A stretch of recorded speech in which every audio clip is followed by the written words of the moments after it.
What's up, everybody? It's Soren Baker. Amir Rahimi. And today on The Great Debaters, we're taking it to one of my all-time favorite artists, Too Short, Born to Mack. Get ready.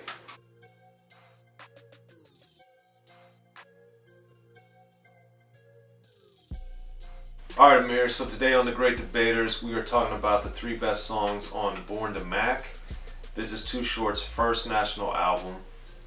The first one that got picked up by Jive. They released it independently on Dangerous Music in 87.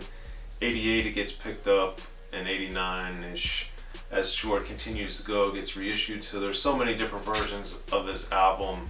The independent, the Jive version, the soon after Jive released re-release of Jive that didn't get a re-release notice. It's just all over the place. But we're just going to go with 3 of the songs on Born to Mack that we like the most. And as you guys know from The Great Debaters, please be sure to like, subscribe, and share our content, because we want to keep bringing these videos to you guys and keep these debates going. And, you know, everybody got love for Too Short, or they should. So Amir, Born to Mack.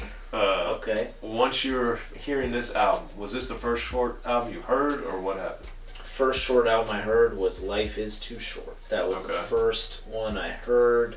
And I don't remember when I heard it. It was not one of the first albums I had. It came a couple of years down after that. But Born to Mack I had visited after that. And the first thing that strikes me about this album is just how simple and iconic the cover is. Yeah, it's a masterpiece. Him in the car, just really just looking like a Mac with the chains, just the jewelry. The car is just dope as hell. Just the white background, the money symbol in Short. It's just well played. And Short, throughout the majority of his career, I don't want to say kept it the same, because I don't want to say that because it sounds like he's not like versatile, because he's actually just so great with everything that he's done. But he's one of those people who stays true to himself. That's, I guess, what I was getting at. And one of my favorite songs on this that I just really want to get into, and I feel like it should be everyone's favorite song on the album, and if not favorite, then top 2, is Freaky Tales, man. Getting into that, I wish, like, this is one of those albums that I kind of wish that I was there in 87. I was there around the time, or even in Oakland, or just anywhere during this album for the first time in that era. Must have been just a whole different experience. Is hearing this. It was. Hearing this now, it's like, because one thing that listening to music so much later for me is that I can only guess. Not guess, but it's so weird for me to listen to something and just be like, okay, well, the album's like this, all sounded at this time, or didn't sound like this, because I can kind of only guess from what I have, whereas there's so many underground albums or artists that I'm still will get to years later. So to hear the bass and the production on songs like Freaky Tales, what other songs in this era had production like that, if any, that were not local to, I guess, the Oakland scene? And to hear just the rhymes and that bass and that reverb, the reverb on that song is like 1 second delay. It's just like amazing. And then it all starts off with his story with the 16 girls sucking on 10 toes, and then he goes into his record label was the 75 Girls, and the original Freaky Tales, which is not present on this album, was about 75 girls, and that song, you can imagine, was probably like 20 minutes long. It's a long one. And this one, on this album, is about like 40 girls or so, 30, 40 girls, and this is the one that we all know. And just hearing the tales and the stories on the song, which are clearly exaggerated and fictional, are just...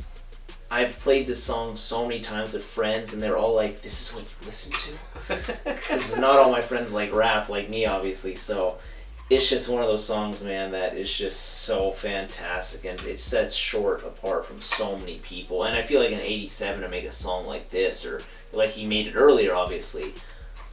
What were you thinking in 87? Dude, hear this? I just remember the fact that there were multiple versions of this song too. Like, getting this album, I was just like, dude, what is going on with this guy? Like, it's just amazing and crazy and wild. And I'm a little kid, you know, I'm not even a teenager. I'm a little kid listening to this. And I was just like, I didn't understand what he was talking about, but I wanted to understand what he was talking about because I was like, man, this dude, you know, man, it was crazy. And the thing about it is, as the player, the Mac, all this type of stuff that he referenced, talked about, and broke down, and really helped introduce, if not outright introduce to the game, it was just crazy that, you know, UTFO had Roxanne. They were all trying to get the same girl, and Short's talking about 30 girls, 40 girls, 50 girls in one song, dude. That's only Freaky Tales. He talks about girls on other songs too.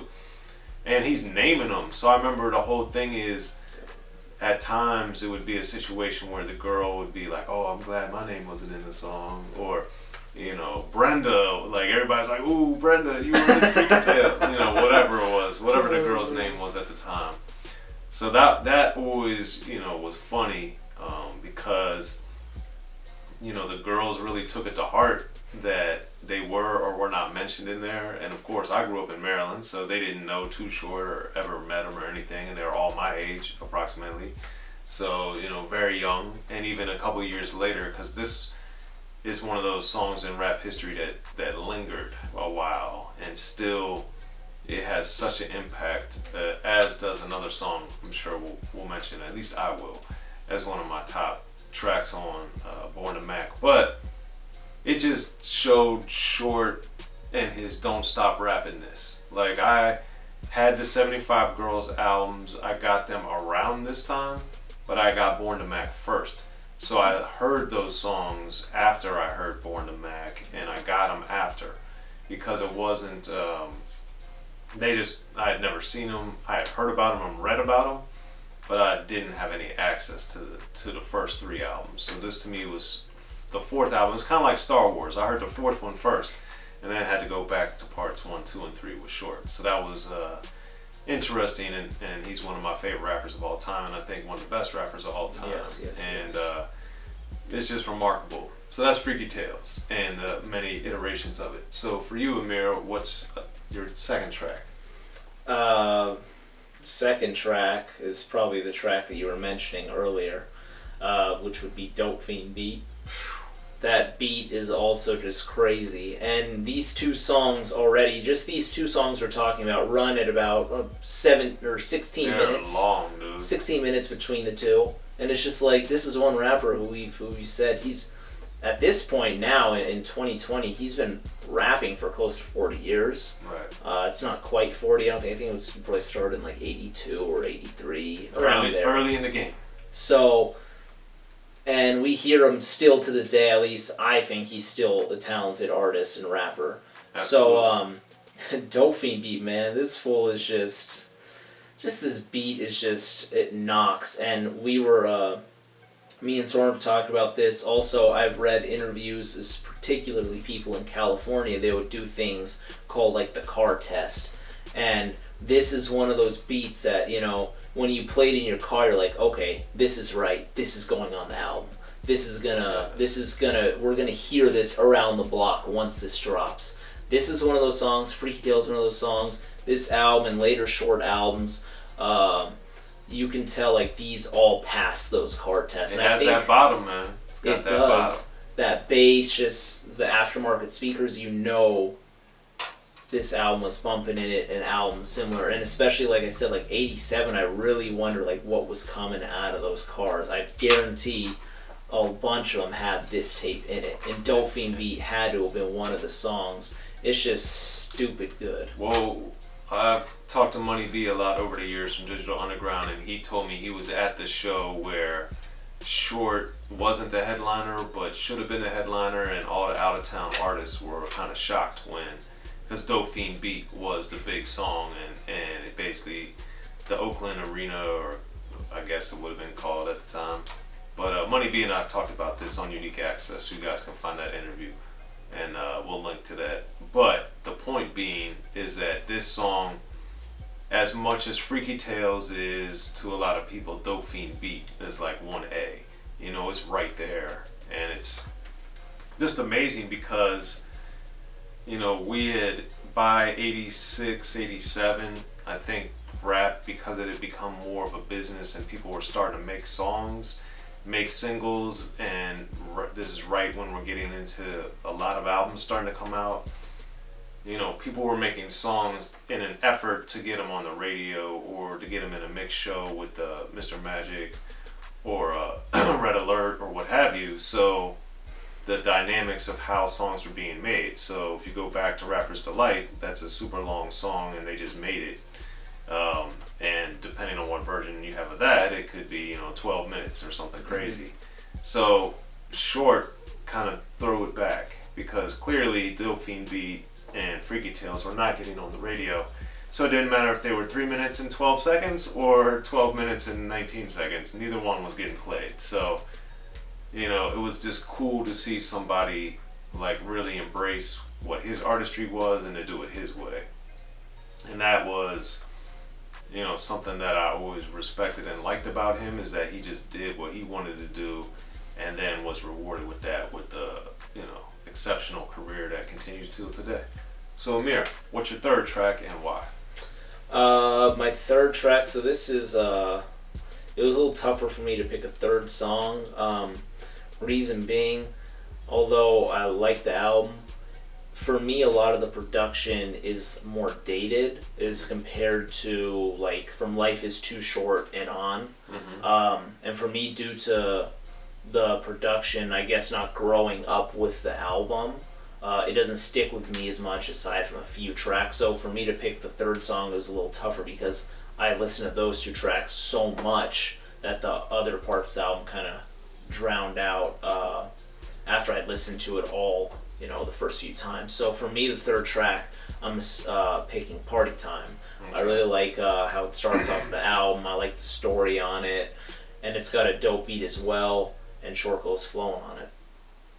Yeah, well, Party Time, it's either that or Mac Attack for me, and it's hard for me to pick because I think I like the beat on Mac Attack better, so I'm going to ride with that. But Party Time, since that's one that you picked, I definitely want to talk about it because, yes, it starts off the album and it's strong and everything, but I had known Too Short from Freaky Tales and stuff, so I knew his profanity, and kind of like it had not happened yet, but with, Easy Does It in particular, you had the first half of the album had a lot of profanity and the second half didn't have any really.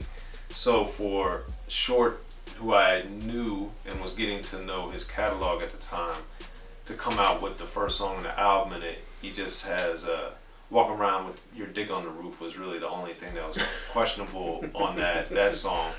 But that started off the album and I liked it.